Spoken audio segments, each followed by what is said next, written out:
so easy to use. I fill it up with water every night, put my grounds in, and it's ready to go. 16-ounce mug, fits underneath. And the next day, I take the whole internal out. This gets dumped and rinsed. This comes out. This you want to dump and wash because it's going to have some ground residue in it. And if you don't rinse this every day, then the next day you taste a little bit of grounds in your pot. It takes 3 minutes.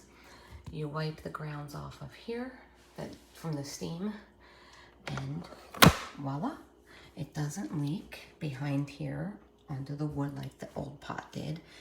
And because this is basically like a Yeti, it keeps it hot. My husband makes it most mornings at 4:30 or 5 a.m. And when I wake up